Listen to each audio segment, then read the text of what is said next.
Hello, hello, hello, crossroads witches and other interesting magical beings.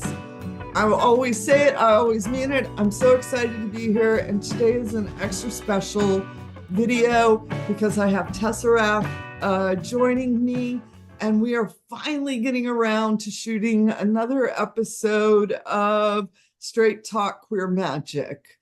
I'm straight, Tesseract is queer. We're going to talk magic. Hello, Tesseract. How are you doing today? Hello. I'm wonderful. It's been a long day. It's been a hectic day, but I've survived and I'm here. So I'm good. Wonderful. But we got such a really good response on the last video that we shot, where we're really talking of the queer perspective. And before we start, I would like you to give the definition for queer, please, so that our folks understand, when we say queer, who, what, when, where, why, all of those little details.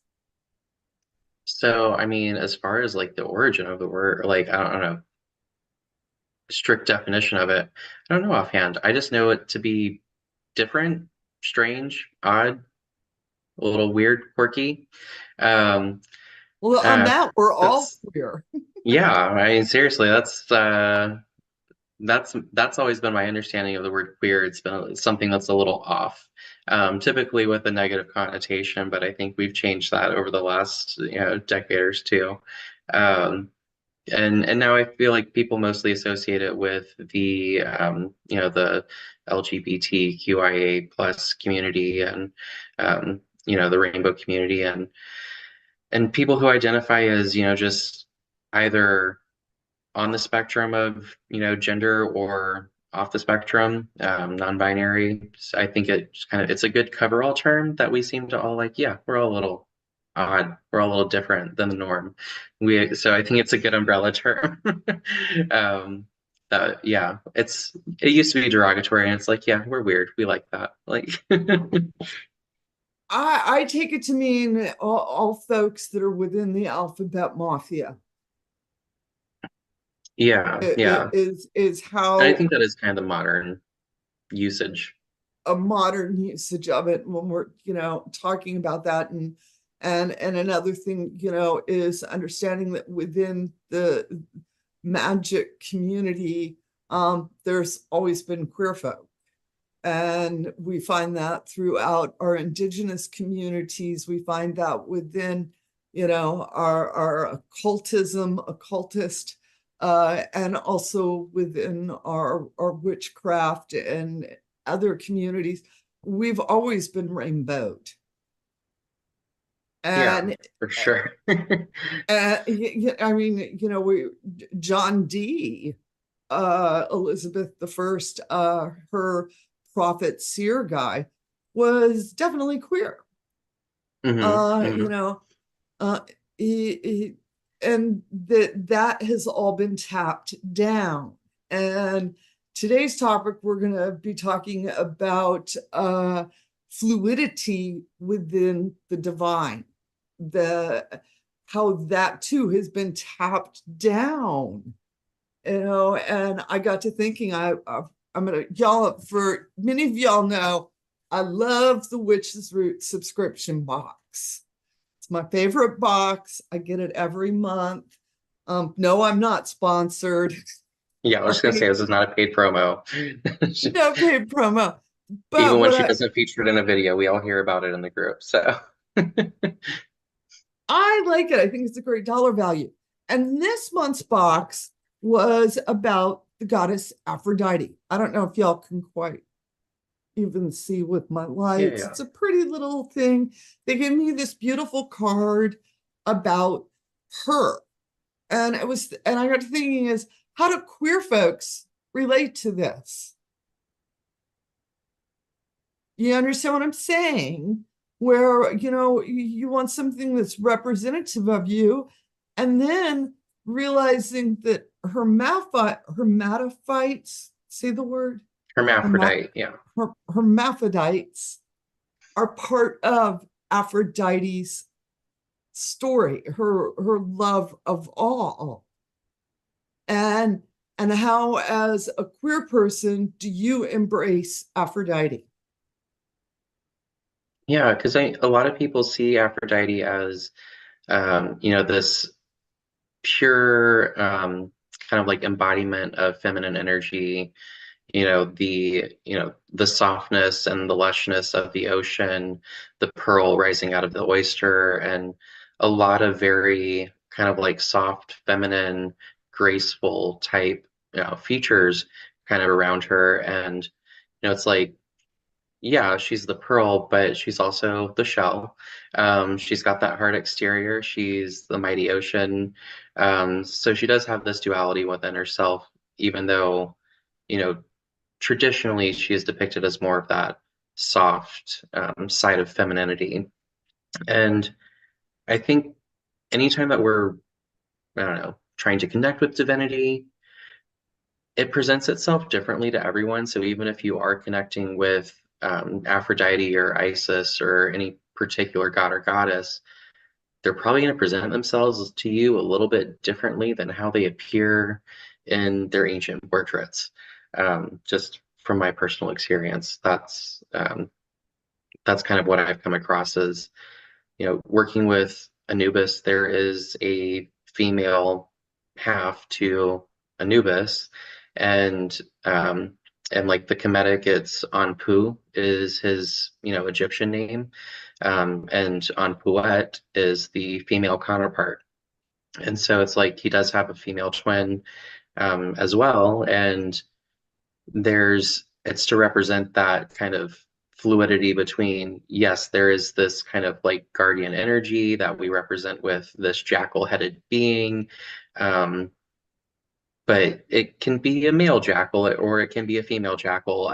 You won't really know who you get until you do the journey and arrive at the gate and see who's there to open it for you. Uh, but it's So, do yeah, you it's think Aphrodite can appear as a cute little pool boy? oh, absolutely, yeah, I could totally see that. That's what I was thinking. So could I. And I'm then not to be a stereotype, but I feel like Aphrodite as a boy would be a twink. Like just very would be a what? very would be a twink, very svelte. Like Describe. okay, Describe. okay. So for the straight audience members, uh because like just like, what kind of witch are you? There's what kind of gay are you? And we all like our labels and categories and at the same time hate them. So a bigger gentleman such as myself is considered a bear. A smaller, more svelte gentleman would be considered a twink. Um, and there's other types of gays out in the wild. Uh, but yeah, I feel like boy Aphrodite would be a definitely a twink with a nice like swim bod. See, that's Yeah, I saw. If I was to see that, the boy side, and I don't want to use that phraseology, but a more uh different representing, it's going to be what you're describing, the cute little pool boy and that cute little banana thing walking yeah, they would definitely around. be rocking the Speedo, no shame. Yeah. Like Yes, and embracing that energy and everything. And that I think that we have personified divinity. I mean, we don't really know what Aphrodite looks like. We just made this statue up and said, this is what Aphrodite looks like. oh yeah, and then all the gods and goddesses, like they encompass so much that is beyond any like corporeal form. And I think that, when we do put a face and a name to it, it's just like you're saying, it's a way to project ourselves to them, make connecting with them a little bit easier. Because some people find, if you can put a face to it, you can talk to it, then you can have a connection, you can connect with it a little deeper. And so, you know, I find that divinity will often kind of present itself in a, whatever way is going to be you're going to be most receptive to. Um, I've, I don't know, I've had a lot of speaking of gender in particular, I haven't had this experience like with Aphrodite in particular because I'm not a devotee, haven't worked too much with Aphrodite personally. I'm more of an Egyptian guy myself, as far as my personal practice goes. But I also do work with angels, and I've had a few friends who have worked with angels, and angels are so funny when it comes to gender. And I find it, I don't know, I guess particularly ironic just because having some church trauma myself, and then kind of talking with all of these angels, and they're like, yeah, male, female, I don't really care. Sometimes I'm a guy with long curly hair, and people think I'm a woman. Sometimes I am a woman. It's like, they present themselves sometimes in their kind of traditional depictions, which we've put a gender on because a bunch of people are like, yeah, that's the gender I felt. And they wrote it down. But I'm sure at the same time period, there was another group of people saying, oh, it felt different to me, or that's not what I was picking up on. Just like in all of our magic circles today, when we're doing kind of like psychic practice stuff, people get different impressions of things depending upon what you connect with. And angels in particular, I've experienced from several practitioners, not just myself, where they will, you'll work with the same angel for years at a time. And sometimes they come to you as a male, sometimes they come to you as a female, sometimes they are completely androgynous, sometimes they're an animal. You never know what you're going to get because they're not picky in how they manifest. We're picky in how they manifest at the end of the day. They don't care so much as we do. I find that also true with like lesser deities working with demons. Yeah, yeah. Is There's there Jason Miller in one of his books, he was talking about a very classic Solomonic magic demon presents feminine to him whenever it's described as a male entity. It is what it is. yes. That's what I'm like, where I'm like, what you were saying earlier about I don't get the sense that they care as much as we do. Right, right. You know, we're putting it on him, and there are times I know that I'm like, ooh, you put on lashes today, whereas yesterday it was much more masculine, where there's this changing this how they present to you, and sometimes there is a much more feminine energy within them, and other times it's a more masculine, and other times I don't think it's either. Yeah. You Sometimes know, it is it, completely neutral, and it's like the mhm. gender is just not even in the equation. Right. And getting past that, just because somebody wrote down a while ago that this particular deity, this particular entity is masculine, does not mean that that's written in stone. All that is what somebody wrote down, their perception. Yeah, it's what fit their understanding of the universe, Because which I get off on I think that Diana is like a transvestite, transsexual, trans something. I think that she's on the Diana spectrum of, is something. very gender fluid. Yes, and we always show Diana more feminine, I think, than what she actually is. Or the Oh yeah, Deanna would statues be are, wearing combat boots. She'd be kicking doors down. Like, and she always has young maidens at her feet. She's never been associated with the god. Some of her stories, she's told some of the gods to go suck it. right. And so I'm like, well, all the clues are there. Um, but yet our statues of her are this beautiful nymph-like, ooh, Diana, goddess of the hunt. Frolicking through the Right. forest. And I'm thinking Diana's a little more butch than that. Yeah. You know, I I'm thinking maybe more power lesbian.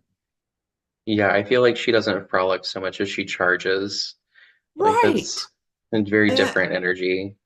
and to not fall into these stereotypes, not fall into the categorization that has happened in so many of, our references and the stories, that the fluidity has been taken out. I think it was initially there. If you get into some of the older myths, is where you see more of that morphing over and changing and appearing differently. Whereas we look, later, by the time we Romanized it, right as we're getting into Yeah. that pre Christian Romanization of the gods and goddesses, they were very much putting them in categories. This is here, this is here, you know. And I think that's just because the Romans liked everything neat and orderly. That was their society. So they plugged it in and they took out or left out. I don't know about saying it was purposeful, but some of the nuances, some of the things Oh that, yeah. I mean, that happens anytime that you try to like translate something, put it into a different culture, and like you lose bits and pieces for sure. and that's, within Christianity has completely lost the divine feminine. Modern Christianity, early Christianity had it. Sophia is the wisdom of God, the divine feminine wisdom that was there before God. Asherah, God's wife, the goddess. All right. And then if we get into who, we often talk the Father, the Son, the Holy Spirit. Who's the Holy Spirit? Okay. All It's the right. Holy And Spirit, a dude, or if we look like, at our earlier stories, I think if we're looking at our earlier stories, we're looking at that Asareth is the Holy Spirit. It is the divine feminine. mm, It is the Father, the Mother, the Son. right, right.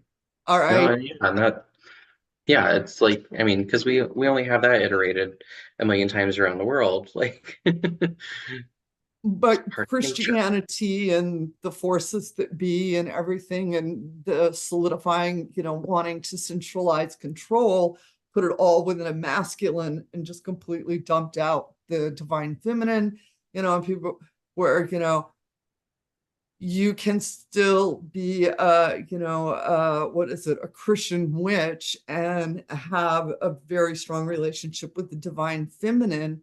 It is not that you've got to go off and find a new goddess or something, but the divine feminine is already there for you.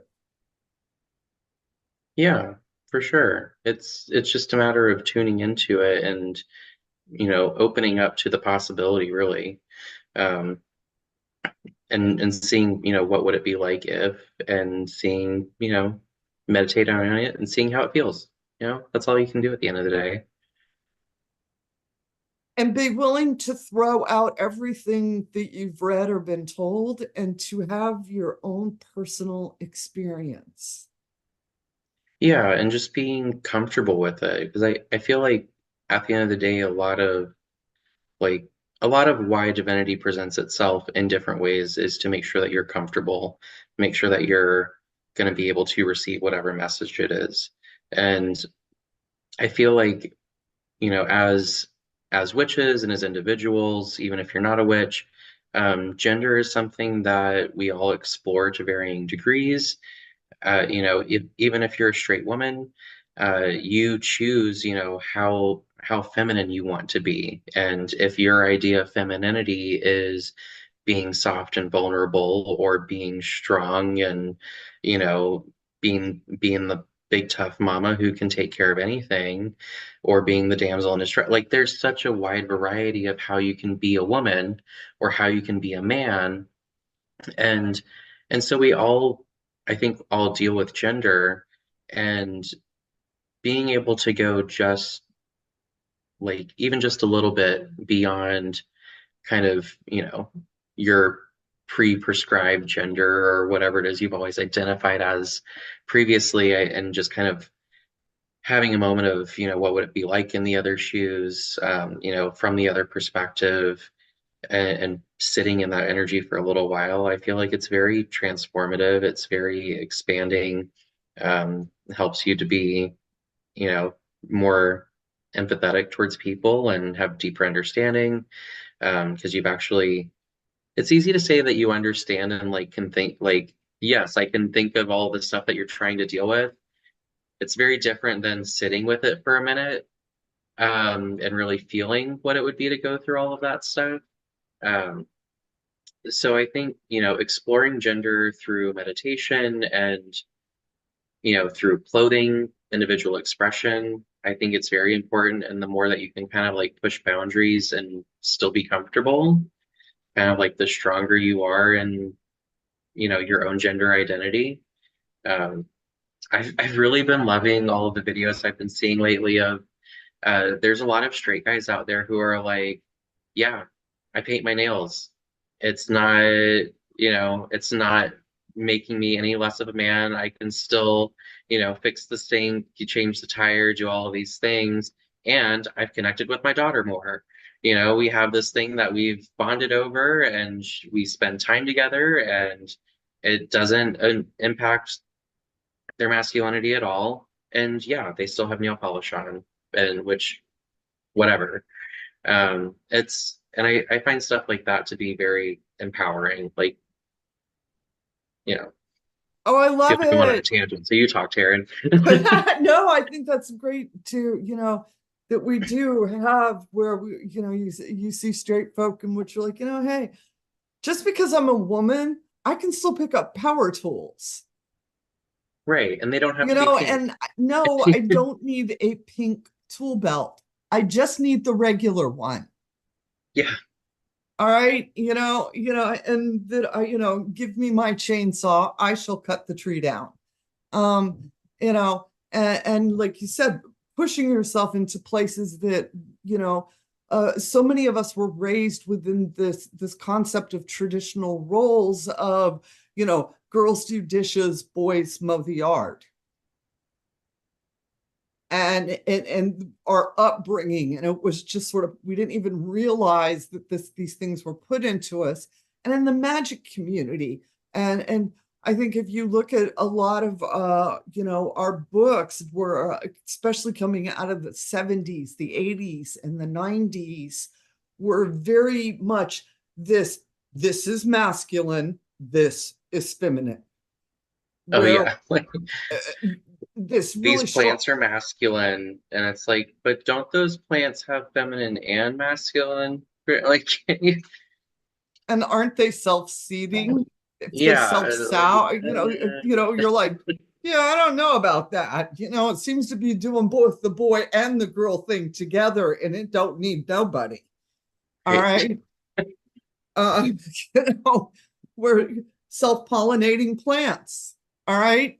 And we have other instances in the animal kingdom where animals can actually change sexes according to the need of the community. We have a couple of cool frogs that if you put all the girl frogs together, somebody will turn out to be a boy frog. Right, And right. yeah, It's they like can actually, they can adjust their own like population level control kind of thing. Yeah. No, and there's so many things out there that like don't even reproduce that we put gender on. Like like who decided which planets were masculine and feminine? Was it, the Romans? Was it the Indians? Like who decided, and why are we still sticking to it? Have we not reviewed this recently? Like and this is where, I mean, and before I say this out loud, because I would like to say I have so much respect for Scott Cunningham. I think a lot of things he did was amazing, and for the community in general, he awesome. I also think he did a major disservice to our community with what you were talking earlier, the categorization of masculine and feminine. And that, for a couple of decades, we're like, well, Scott Cunningham said it. oh yeah, and I was totally like, I have a very well-worn copy of the Encyclopedia of Magical Herbs by Scott Cunningham. And for a long time, I was really focused on, if I wanted my incense to be balanced between the elements, I would look up his reference chart of, what was associated with earth, water, fire, air, and all that kind of stuff. And, try to have, I think I would try to have a masculine and feminine for both, because I was very extra at the time and wanted it to be as detailed and specific as possible. Um, but yeah, after working with plants for a while, I number one realized I'm not a plant witch. And then working with crystals and stones for a while, I realized, yeah, some amethyst is very masculine and some amethyst is very feminine. I can't really tell you all amethyst has a feminine energy or all opals are feminine because they're all different. And I feel like plants are very similar in that way, depending upon where it was grown, who handled it. There's so many factors that go into the life cycle of anything that just like people, maybe it is maybe it does identify as a guy, but maybe it identifies as a very like fun-loving, carefree, golden retriever type energy guy. Um, it doesn't necessarily have to be, one thing or the other. I was going somewhere with that, but you get what I'm saying.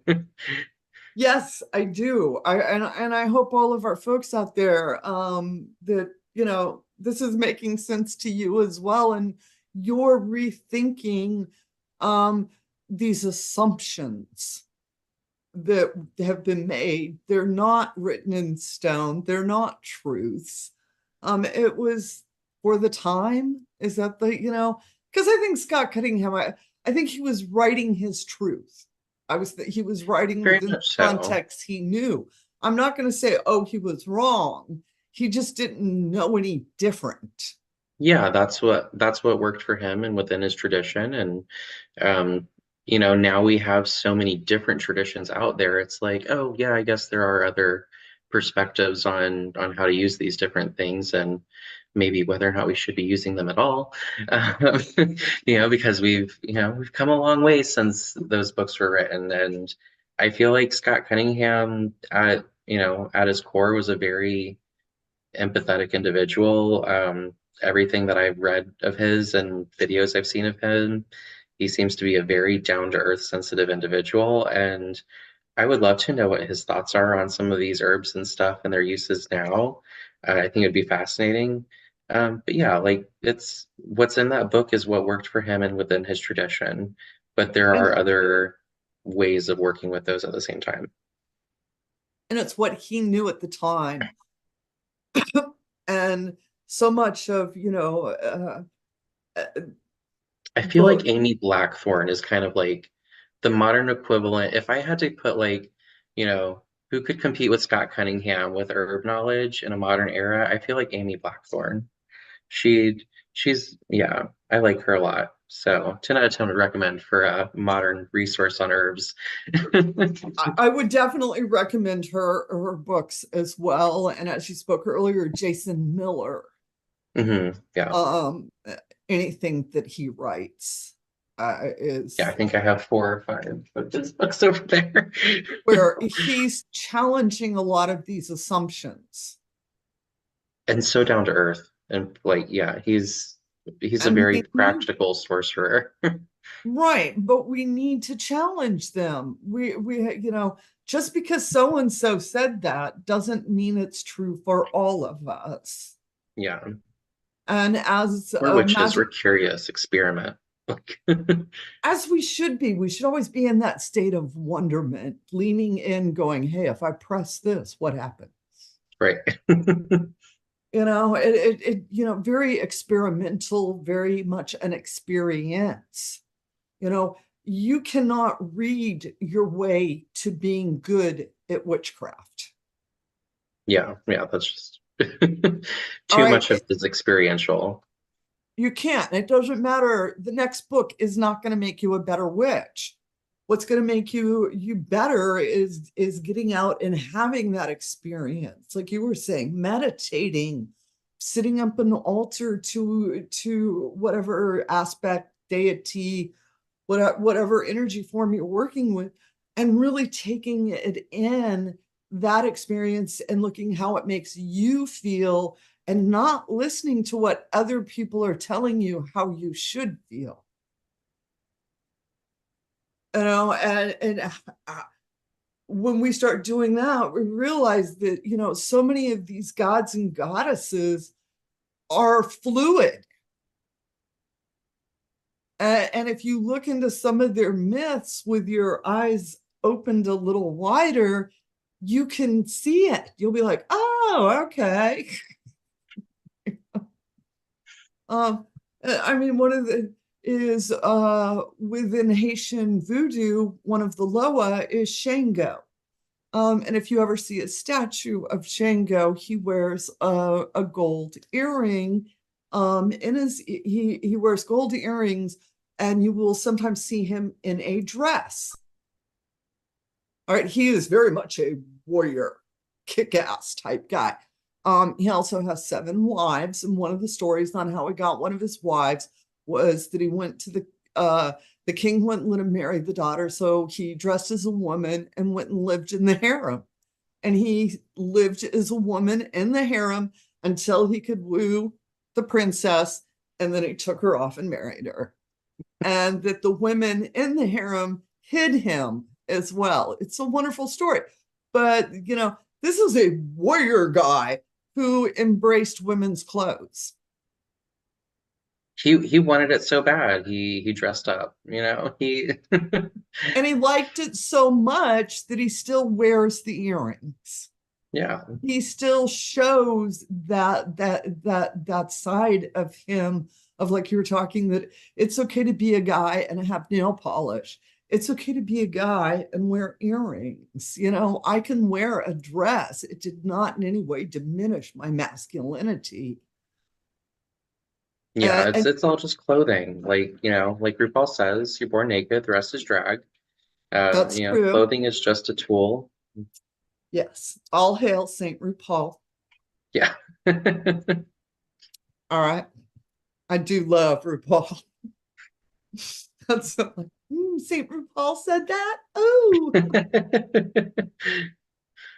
but it is a truth, and that we really, and especially I think for the alphabet mafia, is not to get stuck in the, feel like, oh well, this, I read this and it's all girlfriend energy, so somehow you're feeling excluded, when in reality the book is bullshit, and you need to have the experience with that form of divine, that god or goddess, and find out that's not their truths. Yeah. Like their truth is so much bigger than what one person can interpret right down in a book. Like it's Yeah. And Wikipedia is not a good source, people. Just, I want to put out there. But I saw it on the internet, it said, and you're like, if you can find it on the internet in 3 spots where it matches, then you might be on the right track. Still a little yeah. suspect, but you might be on the right track. And even then, you have to be careful with it. I think we could look in some of our older myths where we're getting closer to source material. Yeah. And I feel like the rule of 3 thing was really helpful whenever I was first getting into witchcraft, but now it's like I feel like everyone's quoted each other so many times that might not apply anymore. But yeah, I feel like a lot of it's been research with so discernment. copy and pasted over and over on the basis, if we all say it, then somehow it must be true. And it's still not true. Right.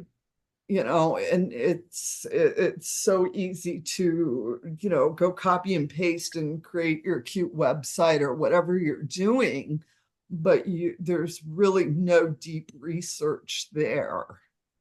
Yeah, it's unfortunate, but part of being human is understanding that sometimes information passes on just because the phraseology was catchy, not because the information was accurate. Like, That is the truth right there. That is a brilliant truth, and to pay attention to it. And, you know, again, just because you read in a book that it's supposed this is a god, and then when you're working with him, you feel like you have a very, feminine energy coming in your space. Understand that you are connecting with that aspect. Yeah. You know, Like don't like question yourself, but not in the moment. Question yourself afterwards when you're like, reflecting and going, why did it show up like that to me? But if you're feeling feminine energy or masculine energy, just go with it. If you're feeling neutral energy and not getting a gender, it's not important. again, because not all of these energies are gendered. Yeah, I know a lot, like, because how I love my dirt. And spirit of places, to me, a lot of times there is not a gender there. It is a spirit of place. right. That entity in the crossroads is neither male nor female. It is both, but it is neither. Is the best way I feel it. Hmm. Where I feel like it's all of it, but it's none of it.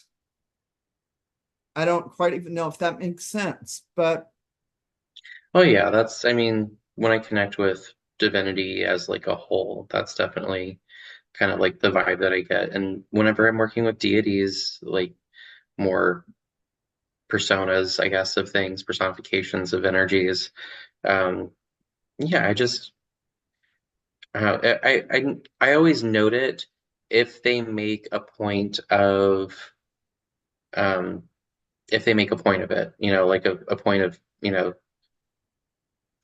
why can I not find the right words? But if they're really accentuating the fact that they're presenting themselves in a particular way, be it, if gender is really important to how they're presenting themselves, then I note it. But most of the time it's not. Most of the time it's like just a little subtext, I guess, is the best way to put it.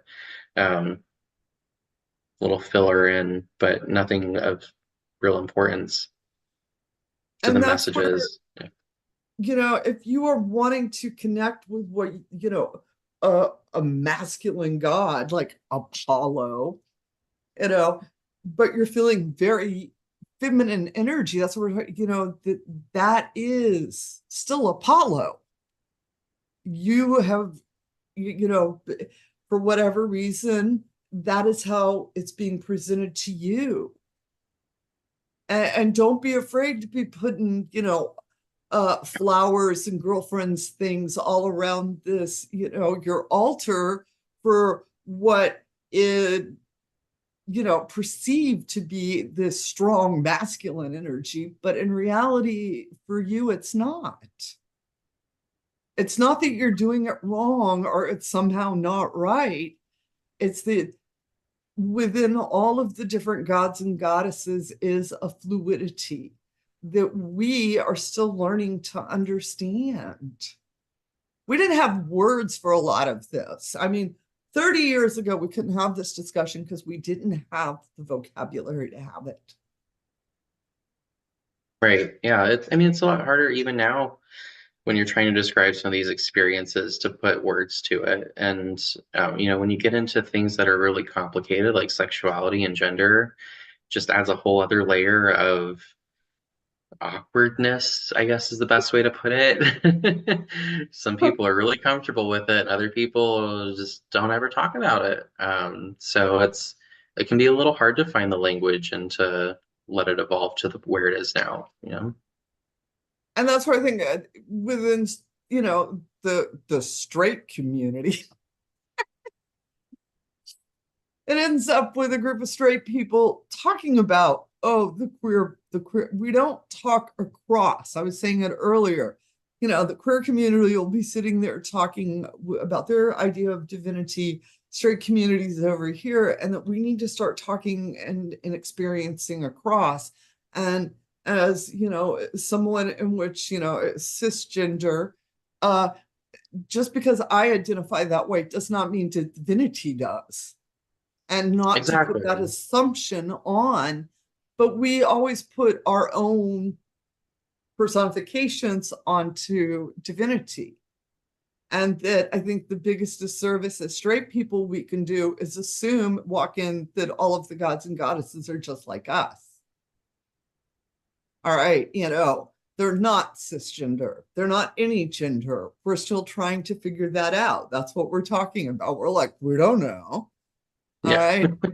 And that we need to have more awareness of that. It's easy to get comfortable in your own little bubble and you're just not thinking about it. It's nothing purposeful,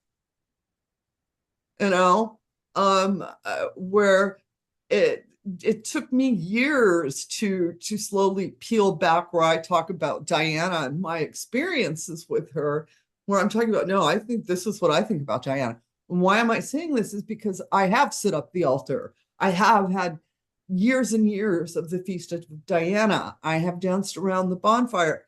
And these are the experiences that I'm realizing I'm having, is not this cute little maiden warrior, but much more masculine energy than what I was like, whoa. And then I started reading some of the older myths, and I'm like, yeah, I don't think she's a girl. Yeah. Yeah. Like, All right. And I'm so grateful that I had that revealed to me. I think that was the wisdom that Diana was teaching me, was that, things aren't the way they look a lot of times. And that what I'm right. looking at is this Romanized statue of what they think Diana looked like. And in reality, there is no one statue that we're all going to have that same experience. If we all get our own statue of Diana, we all get our own statue of the different gods and goddesses. Like if we were talking earlier, Aphrodite, isn't that too cute? We think Aphrodite Yeah. could be a cute little pool boy in a banana suit. And that if I had that statue, that would still be an Aphrodite statue. Where we look at a statue like, oh no, I need to get the statue because this is what everyone says the statue should be. A statue of Hecate should have 3 heads because we always have the 3 ways of the crossroad. But for some folks, maybe there's just the one. I don't think all of us get the triple goddess. And it's not the maiden mother crown either. I just want to say that without going down another rabbit hole. That is wrong. All right. Different goddess. Never was, never will be. Stop saying it. I just saw something. Not and traditionally, like, but maybe for somebody, that's their thing. I think but it's not that's traditional.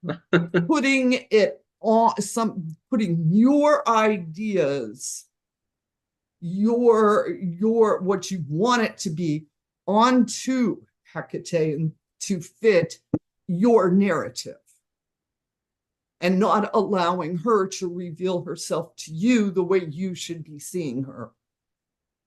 And that for some of us, we see. I think that's why I'm kind of on my path of creating my own system and, terminology and iconography for different energies and things like that. Because I'm like, yeah, it is a bit of exploring myself through subconscious projection onto the universe, but also, right. yeah, it lets the other gods and goddesses reveal themselves more purely, I think.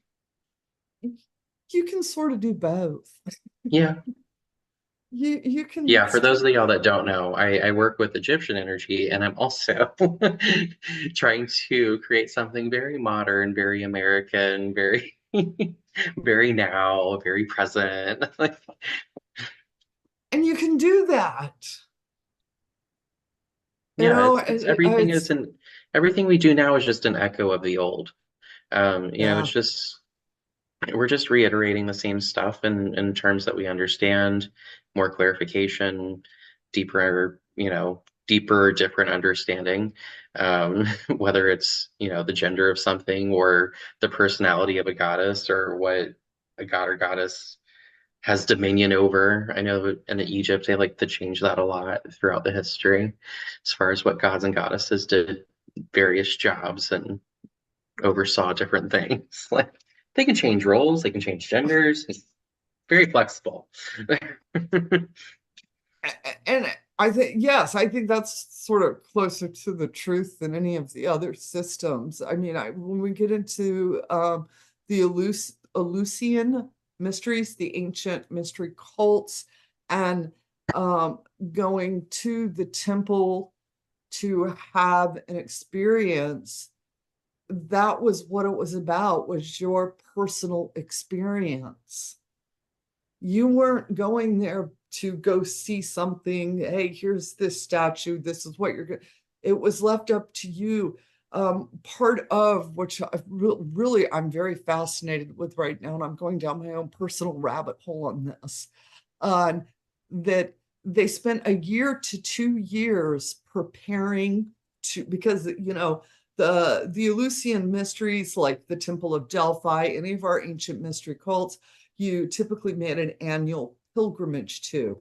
If you were a Greek citizen, pre-Roman, all Greeks made their a pilgrimage to one of the temples, and you would prepare your prayers. It was about you getting yourself ready, having a prayer that you would speak. It was a very personal prayer, very similar, like when we talk about, the Psalms, the songs, as that you wrote your own psalm, your own song to the divine, and through your song, you got an experience in return.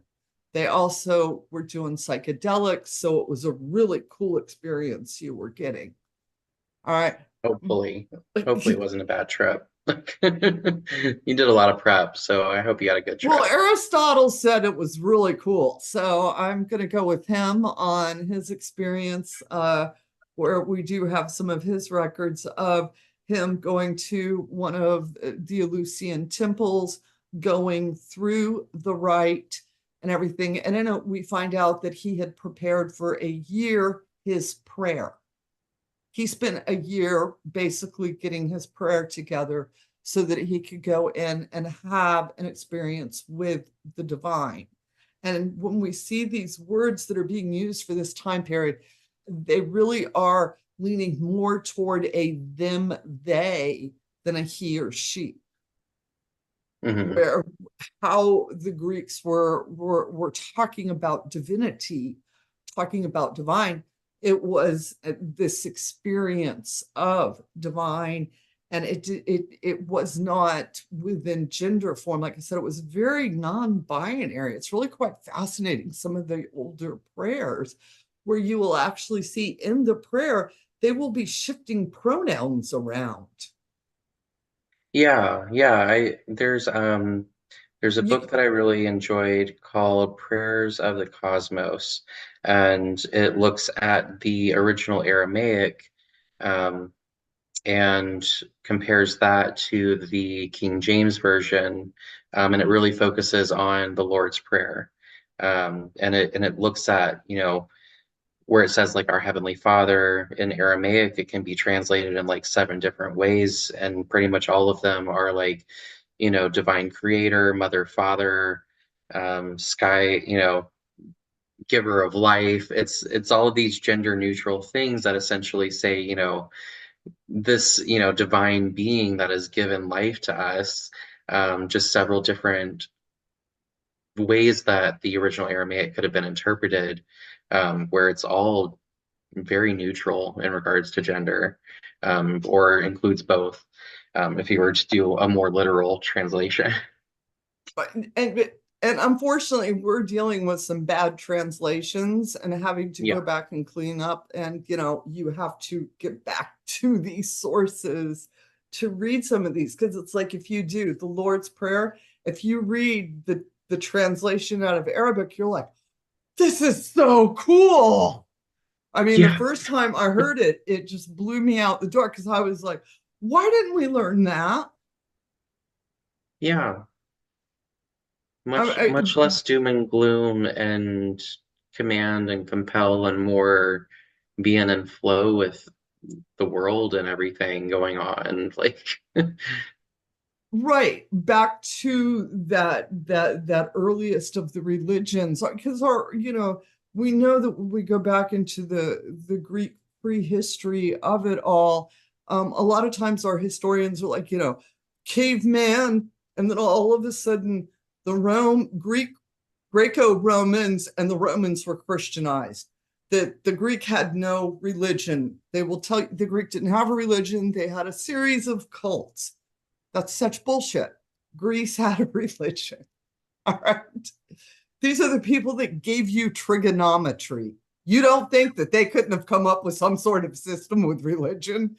You've ever taken a calculus Probably has class? several systems. That's why they say cults, because they had so many thoughts and ideas that And well, it was a way with the historians to diminish that as this heathen pagan time period. And I use the word pagan in the old sense, not in our new modern pagans, but that they were just heathens running around, and we didn't get civilization until the Rome Christianized. And then right. religion came about. Oh, religion. And that's not the truth. The Eleusinian mysteries, the mystery cult, cult of Mirtha, they make like the cult of Mirtha sound like it was this fringe thing going on the side. And you're like, no, that was what all of society was doing. That was a state religion. All right. These temples were state religions. Some of the tax-paying money went to the upkeep of these temples. And it was every Greek citizen of age went through one of the mysteries. It was your way of connecting with God. And we also know that the whole part of what they were doing was a psychedelic trip. We have some of the recipes of the residue in the cups, and yeah, their asses were flying high. Magic mushrooms and all sorts of other wonderful things that you could put in there. And there's even some references to some of the recipes, and then it seems like somebody ripped off the lower half of the page. Dang it. It was probably done purposeful. Mm. It was, the cult of Mirtha. Part of the reason we don't have information on it is because Christianized Rome destroyed it all. And so we don't know. We have remnants. We should have beautiful tablets of the prayers of Mithra. We know they existed. And just like we see even in today's world, where they're out, blowing up ancient tablets, destroying things, the Library of Alexandria, things got blown up. But it doesn't mean it wasn't there. And Hmm. like I said, these were state religions. This was something that all of civilizations were doing. And and then we see where the Egyptians as well, a very, very solid religion. All right, they're often like, oh, it was a death cult. No, it Yeah. wasn't. It was a religion of life. They were really all about living well. Yes, the Book of the Dead, but that was sort of like I'm thinking Mhm. Yeah, like the which we now know the actual translates to the Book of Coming Forth by Day. So a bit of a and then different also feel to everybody it. gets their own Book of the Dead. Yeah, like it's All right. personalized to well, because all of the spells relate to essentially you being able to do your same duties and tasks that you had in life in the afterlife. It's very much keeping Egyptians like consistency, and they like, the cycles to, return every year. And so even in death, it's like, yeah, you want your routine, because that means everything is good and even and balanced. But yeah, it's Absolutely. But it gets flipped around. It gets, and then unfortunately, we're dealing with archaeology and anthropology throughout the 1800s, well into the early 1900s. They were looking for to prove the Bible. yeah, they had a narrative they were looking for evidence to support, and sometimes interpreting it very poorly in order to do so. Right, because they were determined that they were going to fit this narrative, were going to prove that biblical history, the book, the Bible is a history book, and the earth started, what, 5,780 years ago, Yeah. because the Bible says so. And we found, like, here, the past decade, um, we have had some amazing discoveries. And those discoveries have been in boxes in museums, where when it was originally found, it was misinterpreted or it did not fit into the narrative. So they put it in a box and shoved it in the back of the storage room. Now we're starting to see more mainstream archaeology, anthropology, all those other ologies are outside of that Christianized narrative and are looking for the actual, what were they doing? Mm-hmm. And some of the, where did this box come from in the back storage room? Let's open it up and see what's in it. And looking at it with fresh eyes and Yeah. understanding. And getting less of the you know, two women who were found buried together and thinking, oh, they must have been roommates.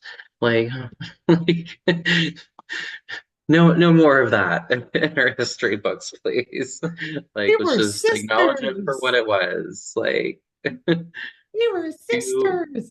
yeah, Yeah, well, that's where I think also was the diminishing of Greek society, because Greeks didn't have a word for homosexuality. That was the big thing with that. What was that, Alexander the Great documentary thing that upset some people with, "Oh, he's gay," and you're like, no, they didn't view it that way. They just viewed love. You could love both a man and a woman. It did not define you. And in fact, and Alexander encouraged his army to keep it in the army because of disease, and he didn't want all of the camp followers. And mm, he also fully believed that if the army was within the army, that they were more connected and more going to protect each other. They had a stronger bond with each other. Yeah, if you is a war strategy, it's brilliant. I mean, oh, for sure, yeah, all of it, but there was no view of a forbidden, oh, you can't do that. And that yeah. didn't, It was more so like, are you, wrong side of the tracks rather than the wrong gender, like, very much based within class system or a caste. I think yeah. because there was a caste system there. And so yes, that would have Yeah, been a class and tribe were more important than the gender of your partner. very, Um, yes, yes, it was definitely. more about the money, the economics. Is this a good business relationship for you? Is this? And now, like when I watched the Alexander thing and I thought it was really good, and I was like, oh, cool, they were bringing up some. I do wish they had gone more into some of those areas with how Mhm. Greek society really was operating within almost a gender neutral mentality of there is no boy girl thing really in their heads, Yeah, or and it wasn't as important as like we like to put all this emphasis on it now. right. And as we said earlier, I think part of the reason why the Greek society was diminished was because it didn't fit the Christian narrative of trying to prove that the Bible's history. Hmm. We have to stick with that Adam and Eve story, and we're gonna stick with it. And what we're seeing throughout all of history is that that's not the truth. You know, and I don't even think it was the truth for early Christians, but that's a whole other thing I'll get into. Yeah. Where I'm like, yeah, I don't think it quite worked like that. And we really didn't see that really taking hold until the late 1800s. Because you have to understand, in the 1700s, it was very fashionable to be a French dandy. Right. They had their place. All right. We know that Louis XIV's brother very much wore women's clothes. All Oh right. yeah, I mean, I've always been a little bit fascinated by King Louis XIV just because I learned a bit about him in when I was in dance class because he invented ballet as a way to refine his military personnel just to make sure that they could follow orders, follow synchronistically, keep timing. There was a lot of strategic skills that he wanted them to pick up through the art of ballet. Um, and so he was like, I don't know, he was very interesting because he was clever, but at the same time super frivolous. Like he was trying to be smart, but in the most eccentric ways possible. Like And this is a time period where men were wearing the wigs, men the wore heels, yes. makeup, men wore heels. All right, you had your lace sleeves and collars and all your beautiful fashionable fineries. All right, it wasn't like, oh, look how feminine you are. Nobody was thinking that. And it's not until later on where we start seeing more of a fundamentalism within Christianity starting to occur, like it was saying, the late 1800s, where it's really starting to root in, and that changing of the idea that somehow that's all wrong, and that there's this idea of men and women, and we're going to stick with it, and we're going to tell people that that's how it's always been, and Right. diminish the actual truth, the actual history, the actual real. Because we needed, it's like people talk, I love it when they're talking about, oh, we need a return of the good old days. And I'm like, Like which ones? when? Like where do you want to stop? And When? go, the pendulum keeps swinging back and forth. Like, Oh, traditionally women were in the home. When? I've seen those old documentaries of pre-industrialization when they were first starting out factories. Who was working in those factories? Women, children, anybody. I mean, that's why we have child labor laws. yeah, it was the ladies of the All upper right. class who stayed home. Like, Yeah, that that sounds was like it. that was, yeah, the ladies of upper class. Everyone else was in the factories working 6 days a week. Your Yeah. husband was off working on the railroad. You were in the sewing factory, and your kid was over in the ironworks area polishing. Everybody had a job. And I'm like, I don't think that's good old days. Yeah. Yeah. I like I like my medicine and all of that. Like I like my technology and modern comforts. But this myth of, oh, in the used to, there was this traditional family. And I'm like, no, there was Yeah. never a traditional family. What we're finding, what we know from looking back, most families were multi-generational. Most families were blended. because of high mortality rates. All right. You know, you hear, she's on her third husband because the first two died. She took some of his kids from his other wife because she's dead too. Now she's married this guy, and they're raising 6 kids by 3 different mommies and daddies. All right. Yeah, I mean, it's more common than people think. It's just the what's on TV is very rarely what is, you know, happening for most Americans, or most, people in general. It's just not This realistic. right. The nuclear family has never existed other than on TV. Yeah. All right. And we all sat and watched it. And we're like, how come our house isn't like that? Yeah. Because nobody's is, and everything. And we, and his many instances. Well, you know what I found out, which is really fascinating here in Charleston and in South Carolina. South Carolina had in the 1960s its first interracial marriage, and it was here. She's very interesting. I can't remember her name, and I'm going to shoot myself for it, telling the story. I can't remember her name. But she was actually a transgendered woman. Oh wow.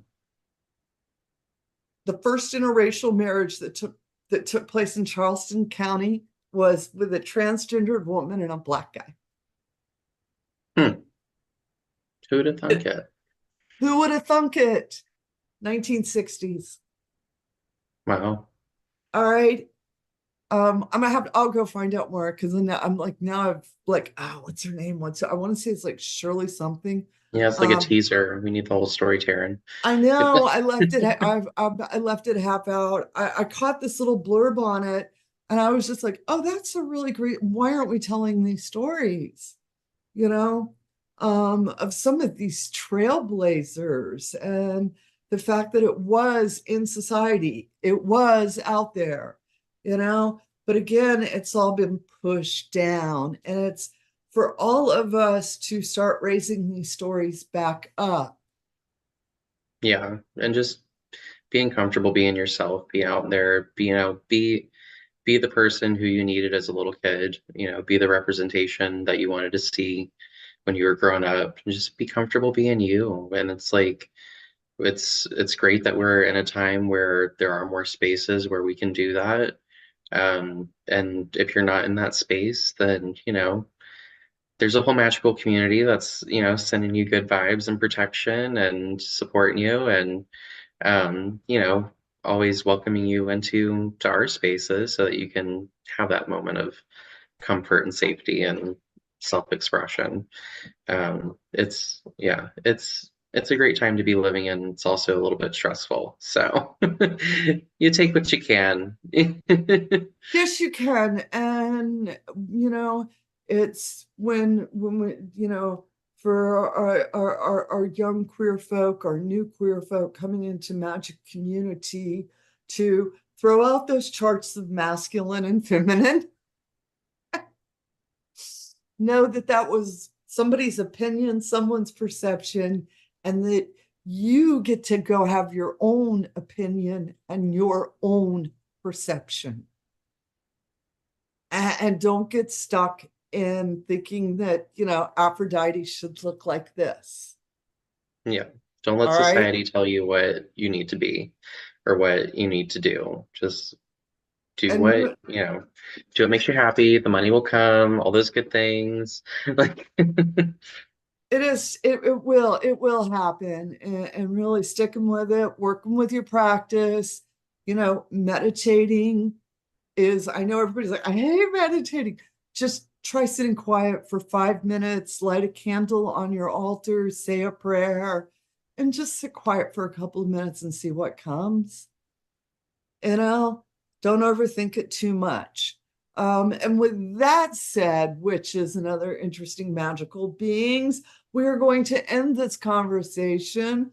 I promise I'm going to try to get Tesseract to come back so we can do another episode and talk more about some other areas of, queer magic straight talk. And, at least that I think the biggest thing, I hope that there's a lot of cisgender straight people watching this, and that y'all are rethinking things too, because, And your if you want a relationship. good flashback, like this, because this is from like your generation, Taryn. So like, you, one of my favorite musicals, because yes, I'm gay and I do enjoy some musicals. But one of my favorite musicals is Hair.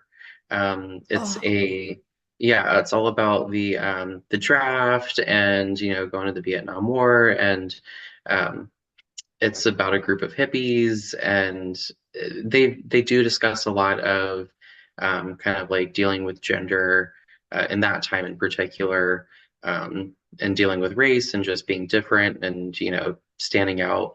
And one of my favorite songs, it's not in the movie, so you have to listen to the original Broadway version of the music, but it's called My Conviction by Jonathan Kramer. Um, and then he has a line where he talks about, like society has this understanding that men are supposed to be kind of like camouflaged and muted and stuff, but um, Mother Nature says, it's actually quite the opposite, and that males are coming into the time to show their elegant plumage and fine feathers and all this other kind of stuff. It's a great song. Highly recommend. Look it up. oh, perfect. I love that. Thank you. And of course, we want to hear your comments. Please leave them below. Don't forget to hit the subscribe button. And the best thing that can ever is hit like on the video for me if you would like to show your support. And if you'd like to know more about us, you can go to houseofwitchcraft.com. We have virtual space. We'd love to have you come sit and join us. Thank you so much, Tessera, for sitting here and chatting with me and Thank you. everything. It's always good to have you around. And with that said, witches, it never changes. It's always the same. Get out there, fly those brooms, have a bright, blessed day. And as always, amen, blessed be, ashe, and a bobo.